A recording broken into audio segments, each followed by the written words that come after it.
Hello, friends, and welcome to Adventures in Pixieland. My name's Amy, and I'm an ordained minister, and we're in Bible study. We're in the book of Jeremiah, and we're in chapter 48. A message about Moab. As I said in the end of the last video, Israel and Moab were related to each other. Esau, Jacob. Esau is actually the oldest. Feud, though. Oh, you know what? Low key. And it said Hatfield and McCoy over in the last one. You know what it also reminds me of? Ferguson Kennedy. And if you're like, what? Ferguson Kennedy, they're actually brothers. Goes all the way back into the 1000s. Not even originally Scottish. Vikings. The Scotland, Malcolm III, defeated and took the area and made Scottish. All of Lowland, Ayrshire, comes from Viking blood. And not really Scottish blood. They've been there so long and intermarried into the families that they are now Scottish. But that's not where they started from. Squabbles.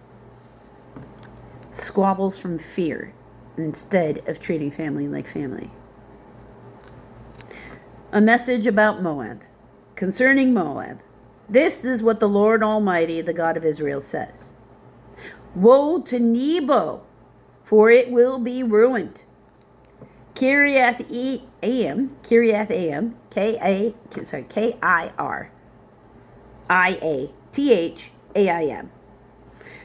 will be disgraced and captured. The stronghold, I got a footnote of C, Misgab, Misgab, will be disgraced and shattered. Moab will be praised no more. In Heshbon, Heshbon, just got a footnote of D. The Hebrew for Heshbon sounds like the Hebrew for plot. Men will plot her downfall. Come, let us put an end to that nation. Oh, you too, O madmen. Footnote of E. The name of the Moabite town, madmen, sounds like the Hebrew word be silenced. Oh, okay. You too, O madmen, will be silenced. The sword will pursue you. Listen to the cries of Horonaim, Horonaim, the cries of great havoc and destruction. Moab will be broken. Her little ones will cry out. And the Hebrew, and in the Septuagint, that's Greek, proclaim it to Zoar, Zoar. They will go up the way of Luhith, Luhith, weeping bitterly as they go, on the road down to Hornaim. Anguish cries over the destruction are heard. Flee, run for your lives. Become like a bush in the desert. Or like, it's that word, it's the name of a town I'm not too good at pronouncing. Aroer, Aroer, Aroer in the desert. Since you trust in your deeds and riches, you too will be taken captive, and Chemosh, Chemosh, will go into exile together with the priests and officials. The destroyer will come against every town, and not a town will escape. The valley will be ruined and the plateau destroyed because the Lord has spoken. Put salt on Moab, for she will be laid to waste. I was going to put no to C. Or give wings to Moab, for she will fly away. Her towns will become desolate, with no one to live in them. A curse on him who is lax in doing the Lord's work. A curse on him who keeps his sword from bloodshed. Moab has been at rest from youth, like wine left on its dregs, not poured from one jar to another. She has not gone into exile, so she tastes as she did, and her aroma is unchanged. But days are coming, declares the Lord, when I will send men who pour from jars, and they will pour her out. They will empty her jars and smash her jugs. Then Moab will be ashamed of Chemosh, as the house of Israel was ashamed when they trusted in Bethel. How can you say we are warriors, men valiant in battle? Moab will be destroyed and her towns invaded. Her finest young men will go down to the slaughter, declares the King, who is the Lord Almighty. The fall of Moab is at hand. Her calamity will come quickly. Mourn for her, all who live around her, all who know her fame. Say how broken is the mighty scepter, how broken the glorious staff. Come down from your glory and sit on the parched ground, O inhabitants of the daughter of Dibon, D-I-B-O-N.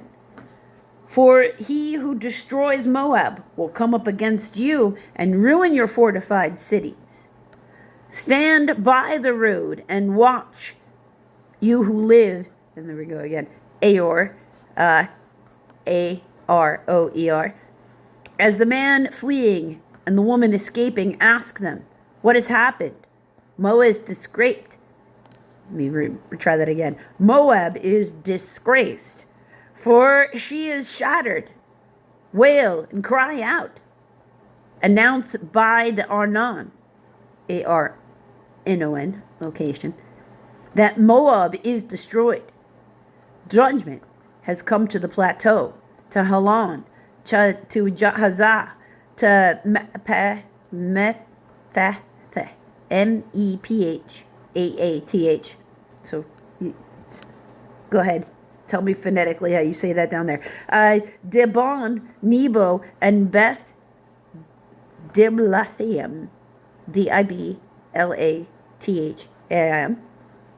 to Kiriathaim, Beth Gamal, and Beth Meon, M-E-O-N, to Kirioth, K-E-R-I-T-O-H, and Bozrah, B-O-Z-R-A-A, to the towns of Moab, far and near.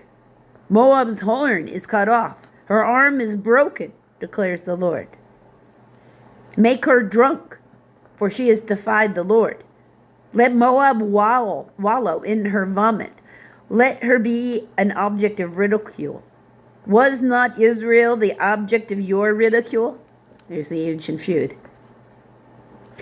Was she caught among thieves, that you shake your head in scorn whenever you speak of her?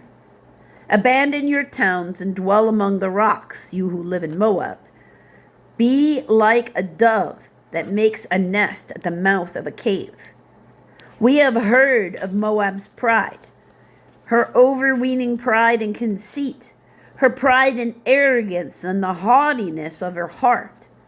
I know her insolence, but it is futile, declares the Lord, and her boasts accomplish nothing. Okay, so it sounds like people in Moab after the destruction of Israel was like, look at that. Look at that. That's not going to happen here. Isn't it funny? Like, they're not necessarily recognizing the immediate threat to the entire area that this one person, Nebuchadnezzar, is, and just how many they're going to conquer. Like, if they can conquer your enemies easily when you've been battling them and not being able to conquer them easily, you should be afraid that they're coming to conquer you.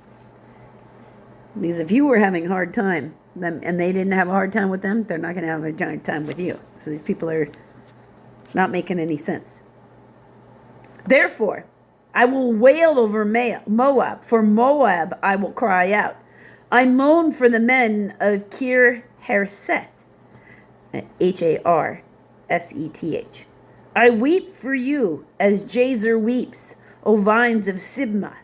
Your branches spread as far as the sea. They reach as far as the sea of Jazer. The destroyer has fallen on your ripened fruit and grapes. Joy and gladness are gone from the orchards and the fields of Moab. I have stopped the flow of wine from the presses. No one treads them with shouts of joy. Although there are shouts, they are not shouts of joy. The sound of their cries rises from Heshbon to Eleale, Eleale, certain that's Eleale, and Jahaz, from Zoar as far as Hornaim and Eglath Shelishiyah, Shelishiyah.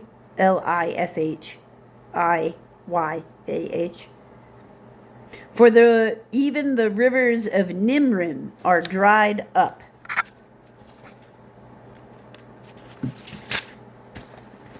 In Moab, I will put an end to those who make offerings on high places and burn incense to their gods, declares the Lord. So my heart laments for Moab like a flute.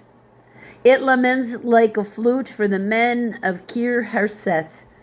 The wealth they acquired is gone.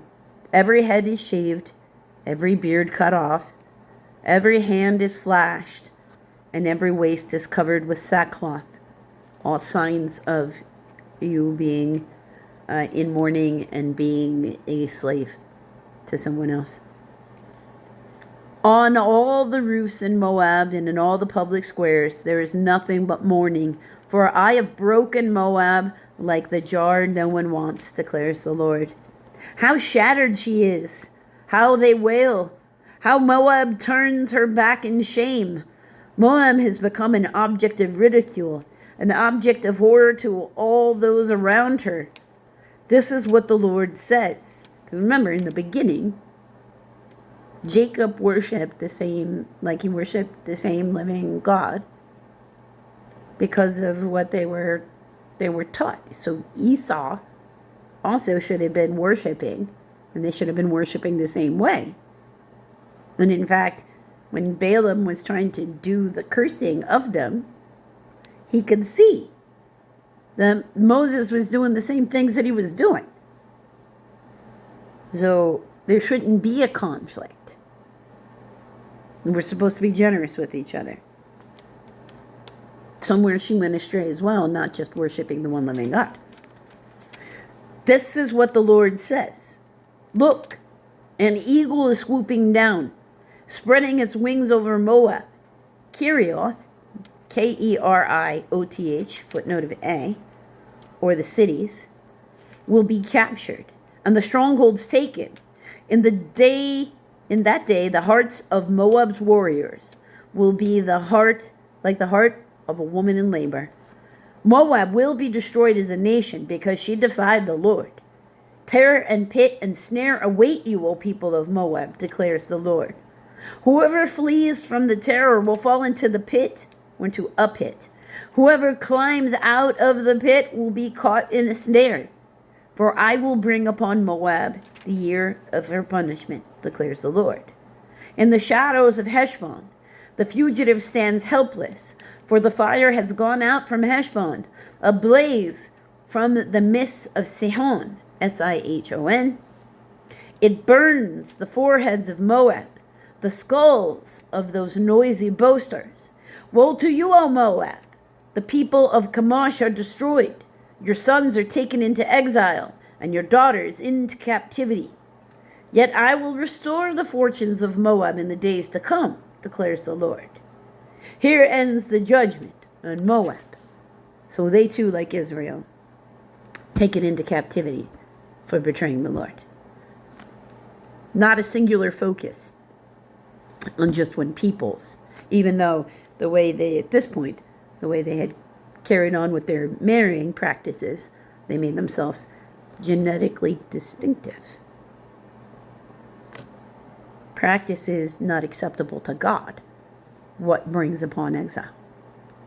Not necessarily genetic traits.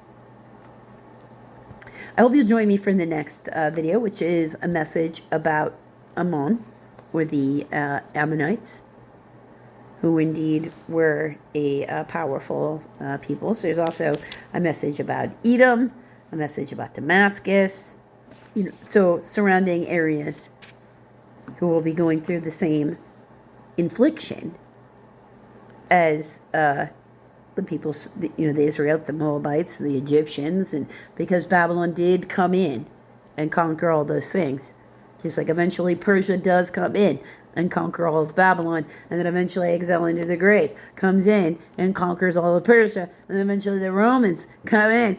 You follow my track here? Until the next video, friends.